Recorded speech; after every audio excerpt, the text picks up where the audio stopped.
iniciarmos, vamos orar mais uma vez.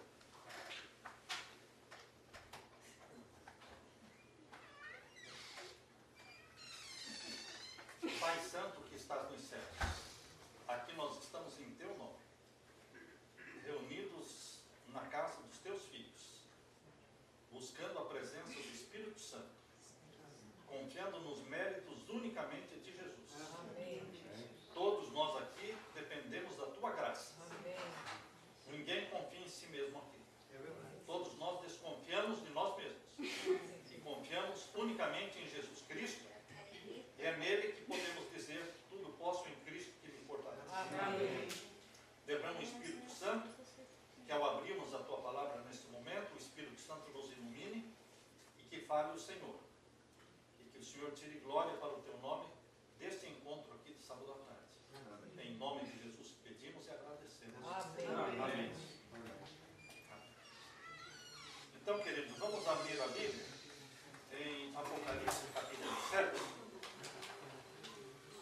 Apocalipse capítulo 7.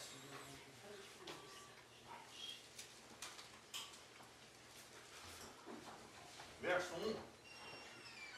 E depois destas coisas, depois de que coisas? Capítulo 7, verso 1. Lembre-se que a Bíblia, quando foi escrita, não tinha capítulos, nem versos. Então, quando eles dividiram a Bíblia em capítulos e versos, ajudou em algumas coisas e atrapalhou em outras coisas. Por quê? Com a divisão de capítulos, dá a entender que no capítulo 6 terminou um assunto e no capítulo 7 começou outro assunto.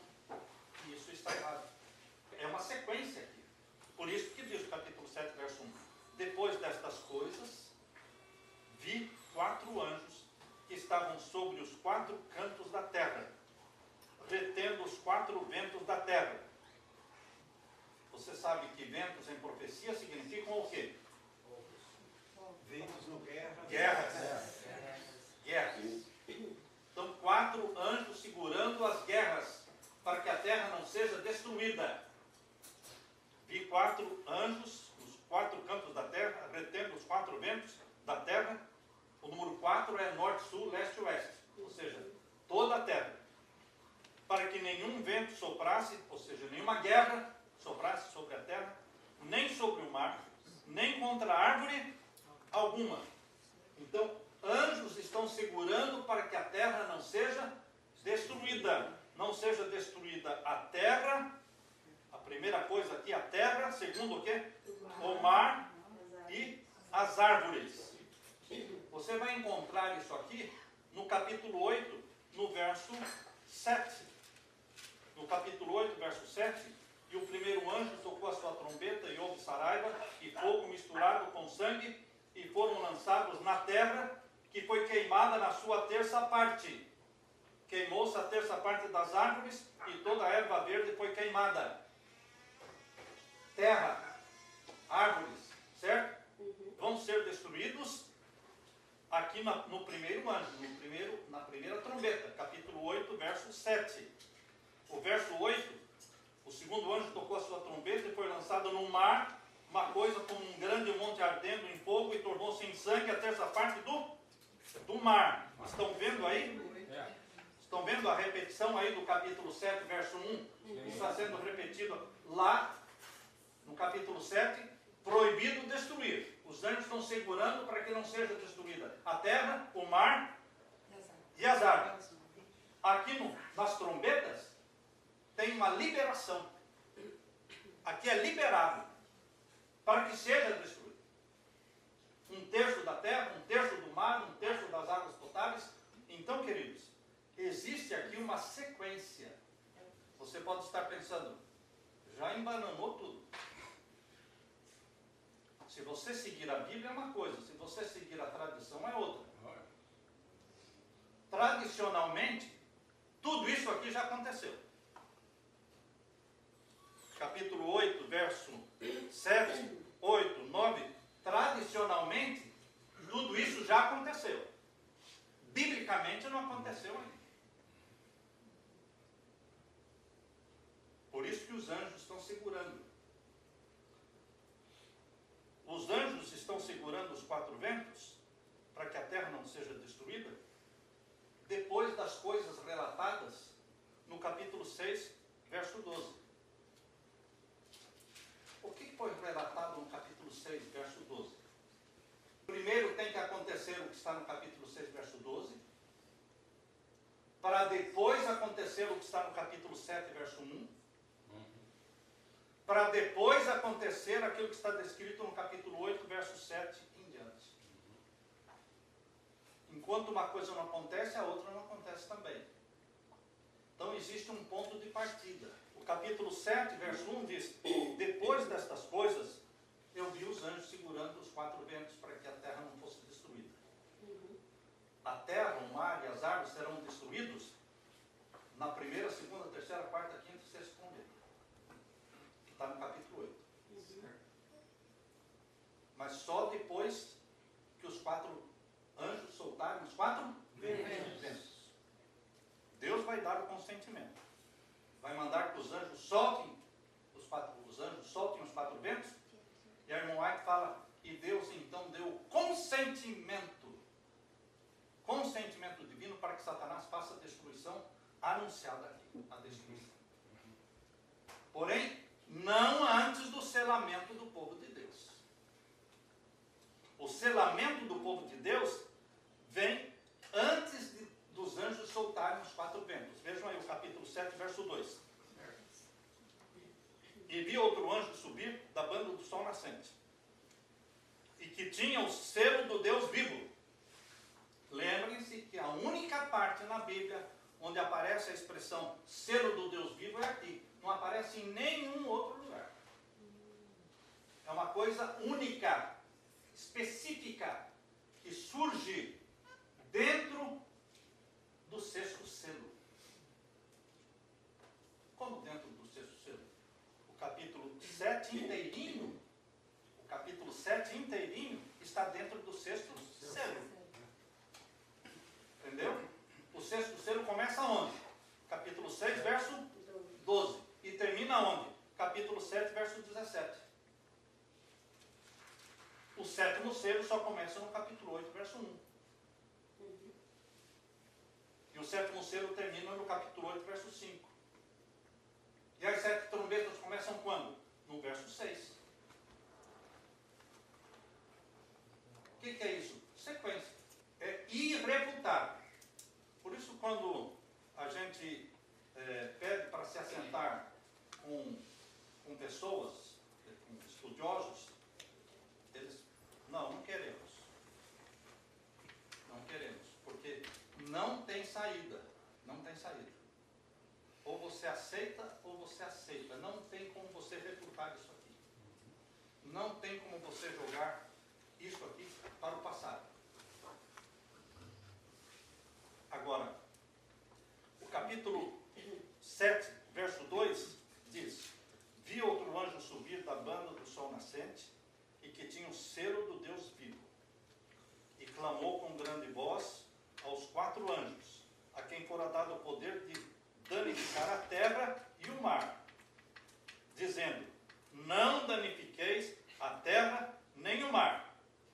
Repetindo aí, ó, a terra, o mar e as árvores, até que existe um limite. Quando é que vai ser dada a ordem para danificar a terra, o mar, as águas, as árvores? Até que o quê? Sejam assinalados nas suas testas os servos do nosso Deus. E ouvi o número dos assinalados. Eram 144 mil assinalados de todas as tribos dos filhos de Israel. 144 mil. 144 mil não são 145 mil. Nós temos a tendência de interpretar a Bíblia, mas seguindo o princípio de Guilherme Miller, você não interpreta a Bíblia, você deixa que a Bíblia interprete a Bíblia. Onde a Bíblia interpreta um símbolo, você aceita a interpretação daquele símbolo. onde a Bíblia não interpreta, você aceita como sendo o quê? Literal. Lembrem-se que na Bíblia os números são literais. Quando Deus fala sétimo, nunca é o oitavo e nunca é sexto, é sétimo dia. Quando Deus fala 10% dízimo, não é 11, não é 9, é 10. Os números são literais. Os números têm simbolismos, mas são literais. O 4 nunca vai ser 5. São 4 ventos, 4 anjos. Não são 5, não são 3 também. São 4. As 12 portas da cidade de Nova Jerusalém nunca serão 13. Não, isso aqui é figurativo, pode ser 20. Não, então a sua Bíblia é diferente da minha. Então, porque a minha diz que são 12 e é 12. Não são 13. 24 anciãos são 24, não são 25. E por que 144 mil podia ser 2 milhões, 1 milhão? Ou uma multidão que ninguém pode contar? Então não precisava ser chamado de 144 mil. Agora, os números, embora sendo literais, eles têm simbolismos. O número 7 é literal, mas ele tem um simbolismo de perfeição, de plenitude. Entende? O número 4 é literal, mas ele representa, ele simboliza norte, sul, leste, oeste. Entende? Então, nós não podemos usar o simbolismo que existe para dizer que não é literal. Existe simbolismo, mas o número é literal. Então, queridos, aqui nós temos 144 mil que vão ser assinalados, primeiramente. E para quem achar que isso é pouco mesmo. Mas, quando você entende que os 144 mil, eles não são os únicos salvos, mas eles são somente as primícias dos salvos. Agora você abre a Bíblia em Apocalipse 14. Apocalipse 14, quando é descrito aqui o grupo dos 144 mil, aqui diz no capítulo 14 de Apocalipse, verso 4. Estes são os que não estão contaminados com mulheres. Mulher é um símbolo profético que a Bíblia interpreta? Sim. Sim ou não? Sim. Então Sim. mulher É igreja. Quando a Bíblia interpreta, a gente aceita a interpretação que está na Bíblia. Então os 144 mil não se contaminam com igrejas. Eles abraçam a verdade de corpo inteiro. Ou seja, você não crê somente nas 28 doutrinas. Porque para entrar na igreja, você crê nas 28 doutrinas. Mas isso é só para entrar. É o curso de iniciação às 28 doutrinas. Mas aí tem muito mais coisas que você tem que abraçar. Reforma da saúde é uma coisa, não é? A verdade presente é outra coisa. Aí vem as profecias de Daniel e de Apocalipse. Então aqui diz que os 144 mil, depois que eles entram para a igreja verdadeira, eles não se contaminam mais com outras igrejas. Em outras palavras, a Bíblia aqui no Apocalipse 18 diz que se contaminar com as outras igrejas é beber do vinho de Babilônia. Não bebe mais do vinho de Babilônia. Você dá uma olhada assim em Babilônia, vê todas as festas que ela tem, e você diz, estou bebendo ou não estou bebendo? Então, os 144 mil, eles desprezam, eles dão as costas para o vinho de Babilônia. Eles podem ter vindo de Babilônia. Eles saíram de Babilônia, porque 144 mil não é gente que nasceu na igreja adventista, não. Eles podem ter vindo de Babilônia, podem ter nascido na igreja adventista, não importa. Mas no momento em que eles conheceram a verdade, eles abraçaram a verdade e foram crescendo na revelação progressiva da verdade. Que Deus revelava, ele abraçava, revelava, abraçava. E ele vai seguindo, porque Deus só continua revelando para quem já está praticando. Se você não está praticando, Deus para a revelação. Não tem revelação na vida de quem parou de praticar. Se você ouve e não pratica, parou ali. Eu estou há 40 anos na igreja, e daí? Quanto você progrediu? Quanto você avançou? Nada, porque você só está praticando o beabá. Quando entrou, você não continuou crescendo, porque Deus não para de revelar. Agora, queridos, aqui diz que eles não se contaminaram com mulheres, com o vinho de Babilônia, porque são virgens, são puros. Esses são os que seguem o Cordeiro. Aonde? Aonde quer que vá. Onde você encontra o Cordeiro, que é Jesus, você encontra os 144 mil. Estão colados, um no outro. Esses são os que, dentre os homens, foram comprados como primícias para Deus e para o Cordeiro. Está aqui, ó. Eles não são a totalidade dos salvos. Porque primícias nunca foram totalidade da seara. Os primeiros frutos. Os primeiros frutos. Representava a seara. Mas não era a totalidade. Representava a totalidade da seara, mas não podiam ser confundidos com a totalidade da seara. Porque primeiramente eles colhiam os melhores frutos e consagravam no santuário, no tabernáculo, para fim santo. Depois eles colhiam a seara. Quando eles consagravam as primícias para Deus, Deus abençoava a seara toda. Se as primícias são santas, a seara também é santa. Então as primícias dos salvos vivos são os 144 mil. Que não vão passar pela morte. Não vão passar pela morte. Vão ser comprados dentre os vivos. Bom, se os 144 mil são primícias dos vivos, mas você pode perguntar, mas não podem ser primícias dos mortos? Não, porque em 1 Coríntios capítulo 15, né? Lá a Bíblia diz, o apóstolo Paulo diz, que Cristo é a primícia dos mortos. E aqueles muitos que ressuscitaram com Jesus, lembram-se vocês que quando Jesus ressuscitou, uma multidão ressuscitou com ele, também subiram ao céu com Jesus como primícias dos mortos. Então, primícias dos mortos representa a seara dos mortos, que vai ressuscitar na volta de Jesus. Agora, primícia dos vivos representa a seara dos vivos, que permanecem vivos, não morrem, até a volta de Jesus. Por isso que diz dentre os homens. Dentre os homens. Então, queridos, aqui nós estamos falando de verdade presente. Evento final. Última geração.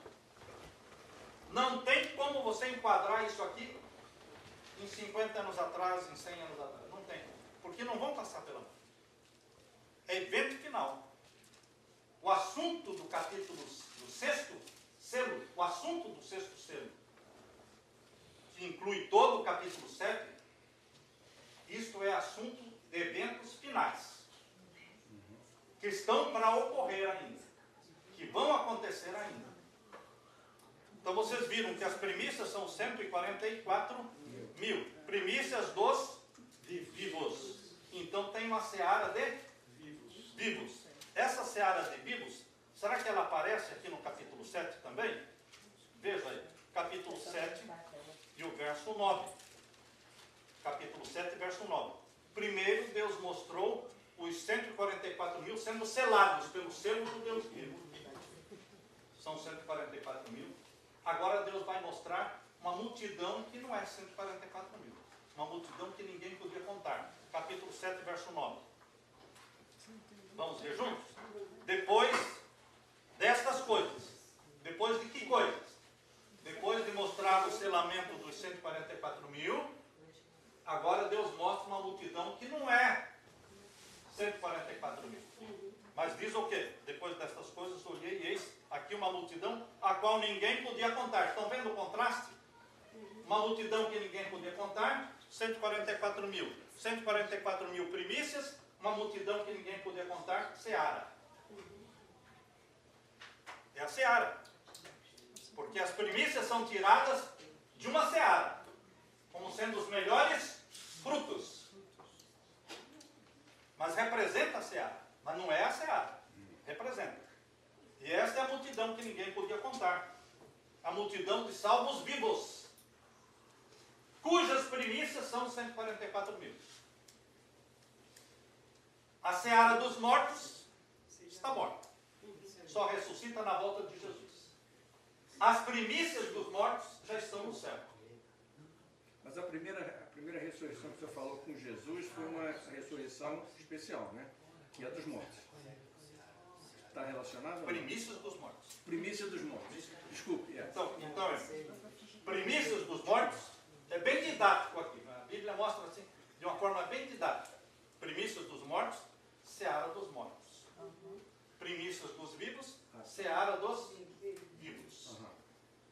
Então, quem achar que 144 mil, para ser um número literal, achar que não é literal porque é muito pouco mesmo. Mas lembre-se, não são os únicos salvos vivos até a volta de Jesus. Porque tem a seara de salvos vivos que nunca vai morrer. Mas quem são os líderes dessa grande seara de salvos vivos? Quem são? Os 144 mil. São os líderes. São os cabeças. São os primeiros a serem julgados. São os primeiros a serem selados. E serão os guias espirituais desta massa, essa multidão que vem de Babilônia na última hora, sem conhecer a verdade, abraçam os mandamentos de Deus, tomam decisão pela guarda do sábado, mas o que eles conhecem além do sábado? Quase nada. Quem vem da grande Babilônia conhece quase nada. Foram tições tirados do fogo. Mas agora eles vão ter que atravessar o período pós-fechamento da porta da graça sem intercessor no céu. E como? Estão à mercê sem líder? Não, Deus tem. Não 1 ou 2, 3, mas 144 mil. Amém. Batizados pela chuva serôdia do Espírito Santo. Amém. Eles ensinam, eles lideram. Por isso que a irmã White diz que essa multidão que veio de Babilônia tem muita coisa a desaprender em poucos meses e muita coisa a aprender em poucos meses. Primeiros escritos. Está aqui o livro, Primeiros Escritos. Amém. Sim. Tô ligada. Aqui, ó. Então, queridos, Deus conduz a sua igreja num período em que o Espírito Santo se retira da terra, que após o fechamento da porta da graça, o Espírito Santo se retirou da terra, mas nunca se retirou do seu povo. Amém. Amém. Você é templo do Espírito Santo, Amém, Senhor. não só hoje, mas após o fechamento da porta da graça, você continua sendo o templo do Espírito Santo, porque ele habita em você. E na eternidade, ele vai continuar habitando em você. Nunca deixaremos de ser templos do Espírito Santo. Espírito Santo. O Espírito Santo habita em nós, Amém. como habitava em Jesus. Possessões do Espírito Santo. Amém. Eu gosto dessa expressão. Possessões do Espírito Santo. Então, queridos, voltando agora para o capítulo 7, que é o sexto selo, as primícias, 144 mil, e a multidão que ninguém podia contar, atravessam juntos o período da grande tribulação. Veja aí, capítulo 7, verso 13. E um dos anciãos, quantos anciãos tinham? 4. Não, 24. 24. Não é 25. Não, 24. 24. Um dos anciãos me falou, dizendo: estes aí estão vestidos de branco. Quem são e de onde vieram? Você acha que só a multidão que ninguém podia contar está vestida de branco? Ou também os 144 mil estão vestidos de branco? Quem? Quem que vai estar vestido de branco? Todos. Primícias e seara. As primícias e a seara. Todos estão salvos pela justiça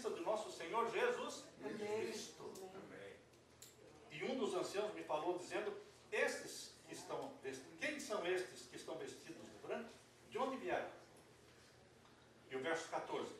E eu disse-lhe, Senhor, tu sabes.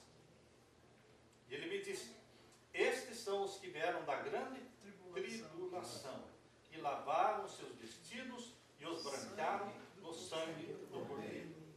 Quem então vai passar pela grande tribulação? Só 144 mil? Não. Só a grande multidão? Primícias e seara atravessam juntos a grande tribulação. A grande tribulação não é de 7 anos. Não existe tribulação de 7 anos na Bíblia. Não. Essa teoria, que não é doutrina, é uma teoria de 7 anos de tribulação, vem de uma compreensão errada das 70 semanas. Como eles não entendem a profecia das 70 semanas, eles resolveram pegar a última das 70 semanas, são 70 semanas de anos, não é? Pegaram a última semana de 7 anos e jogaram lá para o tempo do fim, dizendo que vai ter uma tribulação de 7 anos. Queridos, não existe essa tribulação de 7 anos. Mas existe uma tribulação de 3 anos e meio. Existe uma tribulação de 3 anos e meio. Capítulo 13. Capítulo 13, verso 5. E foi-lhe dada uma boca para proferir grandes coisas e blasfêmias. Foi dada uma boca a quem? Capítulo 13 está falando de quem? Da besta que subiu do mar, que é o papado. Poder papal. Recebeu a ferida mortal em 1798. Isso está aqui no capítulo 13, verso 3. Está aqui, ó. Mas a ferida foi curada. Está sendo curada. E quando fala foi curada, é uma profecia para o futuro. Porque pode-se dizer que foi curada quando toda a terra se prostrar e adorar a besta. Isso só vai acontecer no decreto dominical. Quando o mundo todo aceitar destruir a lei de Deus e implantar a lei do anticristo. Abolindo o sábado, abolindo o criador do sábado e instituindo o domingo como dia de guarda. A marca da besta. Porque o povo de Deus é distinguido pelo selo do Deus vivo, que é o sábado.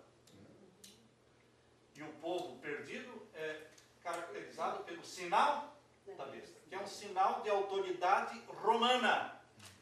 Mas o selo do Deus vivo é um sinal de autoridade divina. Então o mundo vai estar dividido entre 2 dias de adoração. Sábado e domingo. Um está na lei de Deus, escrito pelo dedo de Deus, mas o domingo está na lei romana.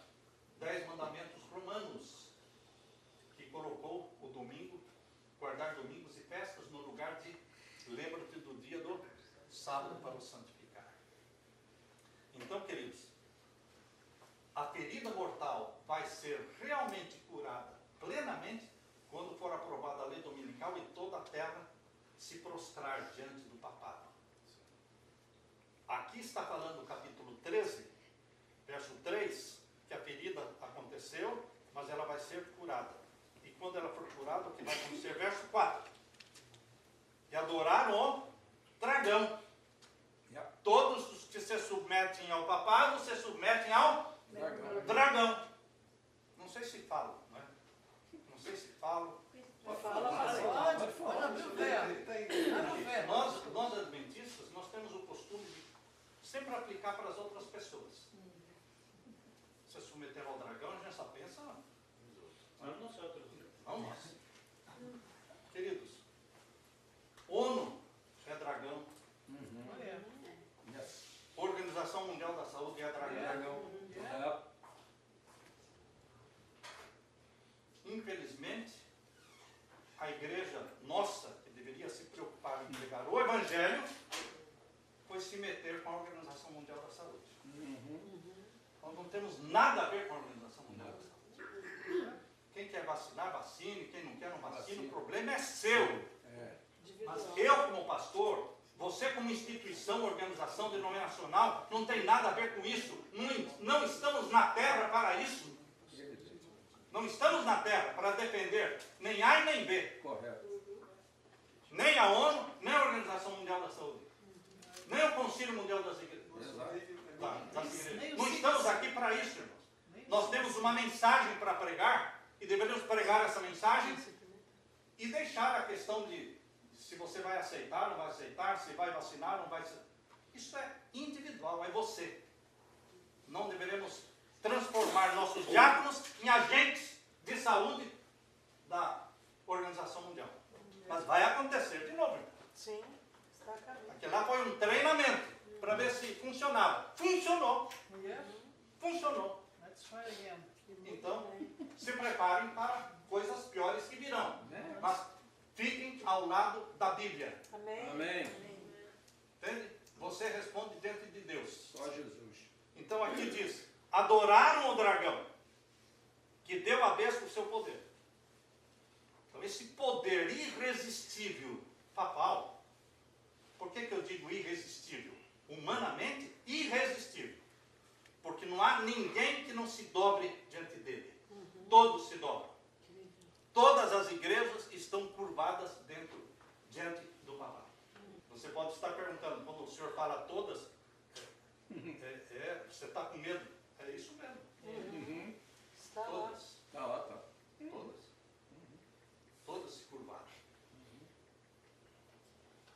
Agora, Deus tem um remanescente que não se curva. Amém. Por esse remanescente, queridos, não tem placa, não tem. Você sabe que muitos não adventistas não se curvam, e tem um grupo grande de adventistas também que não se curva. Então Deus tem um remanescente Amém. fiel. Então aqui diz, adoraram o dragão que deu à besta o seu poder e adoraram a besta, dizendo, quem é semelhante à besta? Quem poderá batalhar contra ela? Verso 5. Lembra-se que no verso 5 você não pode fugir para a Idade Média. Você está aqui no fim. Está aqui no clímax. Agora você vai fugir para a Idade Média no verso 5? Estamos vivendo ele, né?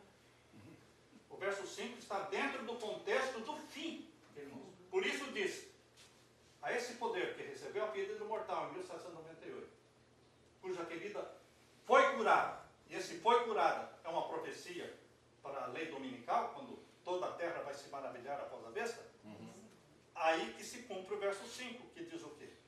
Foi-lhe dada uma boca para proferir grandes coisas e blasfêmias. De novo? De novo. Grandes coisas de blasfêmias. Novamente Deus será blasfemado, como foi na Idade Média. Quando o poder papal tinha autoridade absoluta na Idade Média, todos os países se dobraram diante dele. Ele mandava nos reis, ele punha e depunha reis. Esse poder vai voltar. Vai voltar, está voltando. E aqui diz o finalzinho do verso 5. E deu-se-lhe poder para continuar por 42 meses. Na Idade Média, 42 meses proféticos. Agora, no tempo do fim, 42 meses literais. Por que 42 meses literais? Porque de 1844 para frente, não temos mais profecia de tempo profético. Vou repetir.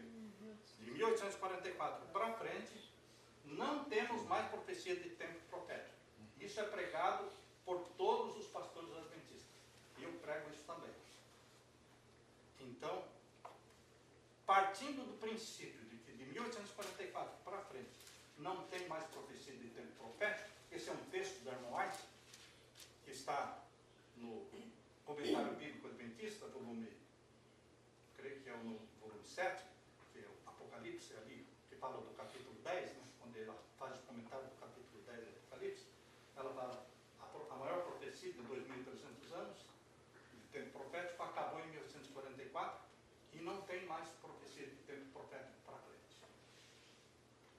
O que a maioria concluiu é de que de 1844 para frente não existe mais profecia de tempo. Não é isso que ela falou. Ela falou que não há mais profecia de tempo profético. Ou seja, princípio, dia, ano. Qual é a prova de que as profecias de tempo não pararam em 1844? Apocalipse 20, está lá na frente. Não é? Apocalipse 20 está lá na frente, acenando para você. Ei, estou aqui, ó.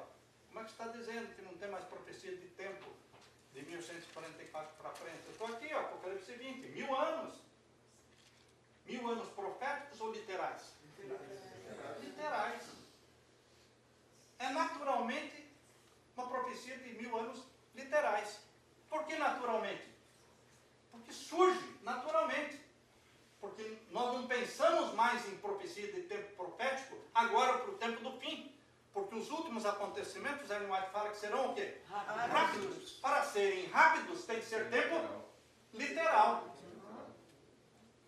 E o próprio Jesus falou que a angústia, a última angústia que está aqui, ó, em Mateus capítulo 24, Mateus capítulo 24, fala da última grande angústia. Mateus capítulo 24, o verso 21. Porque haverá então grande aflição, como nunca houve desde o princípio do mundo até agora, nem tampouco há de haver. Está falando da perseguição passada ou do futuro? Do futuro. Nunca houve tal perseguição e nunca haverá de haver novamente tal perseguição. Verso 22. E se aqueles dias não fossem abreviados, nenhuma carne se salvaria, mas por causa dos escolhidos serão abreviados aqueles dias. Mas também essa grande perseguição, esse período, também nos refere aos 1260 anos? Você pode aplicar secundariamente aos 1260 anos. Por que secundariamente? Secundariamente quando não é a principal aplicação. A principal aplicação é primária. A secundária é uma aplicação que não é errada, mas é secundária. O problema é quando nós colocamos o secundário no lugar do primário. Porque o contexto aqui de Mateus 24 é a volta de Jesus. Angústia qual nunca houve e não teve igual. Teve duas. Como duas? Só existe uma angústia qual nunca houve e jamais haverá. E os dias serão abreviados. Porque senão não caberia uma outra perseguição antes da volta de Cristo. Isso. Se essa aqui fosse... Eu perguntei porque às vezes a gente ouve aí as pessoas pregando assim, que essa grande tribulação foi nesse período. Os 42 meses que está falando ali, ali em Apocalipse, também ao passado. Eles interpretam lá para esse mesmo 1260 anos. Tradicionalmente, a igreja aplica isso para o passado. Tradicionalmente. Agora, você segue a tradição ou você segue o quê? A Bíblia. A Bíblia está dizendo que é o tempo do fim. É quando o falso Cristo vai aparecer dizendo eu sou o Cristo. Isso não é Idade Média. Isso é tempo do fim. É quando a igreja será cercada pelo papado, por Roma papal. Porque o capítulo 24, você pode fazer a aplicação secundária e a aplicação primária. Capítulo 24, verso 15, tem aqui, ó. Quando, pois, virdes esta abominação da desolação da qual falou o profeta Daniel, está no lugar santo, quem lê, atenda. Jesus estava falando do cerco de Jerusalém. Quando Roma imperial cercou Jerusalém, cercou o povo de Deus. Mas a irmã White, várias vezes, não é uma vez, ela creio que umas 3 vezes num grande conflito, ali na página 26, na página 36, no primeiro capítulo do grande conflito, ela pega esta profecia aqui e diz, essa profecia tem dupla aplicação. Ellen White falando, essa profecia tem dupla aplicação. Aplica-se a Roma imperial cercando o povo de Deus, mas se aplica também ao tempo do fim. Quando Roma de novo vai cercar o povo de Deus. lá em Jerusalém, cercaram o povo de Deus, fincando o estandarte idolátrico romano ao redor de Jerusalém. E agora, no tempo do fim, Roma papal vai fincar o estandarte idolátrico romano de novo. Só que o estandarte idolátrico romano hoje, no tempo do fim, é o Sunday Law. É o sinal de autoridade romana. Vai cercar o povo de Deus com a lei dominical, que é a abominação desoladora do tempo do fim. Então, queridos, quando aqui em Mateus 24, verso 22, e se aqueles dias não fossem abreviados, nenhuma carne se salvaria, mas por amor aos escolhidos, aqueles dias serão abreviados. Você pega a primeira perseguição, que foram 1260 anos, e agora abrevia. Abrevia. Jesus está falando, a perseguição vai ser abreviada.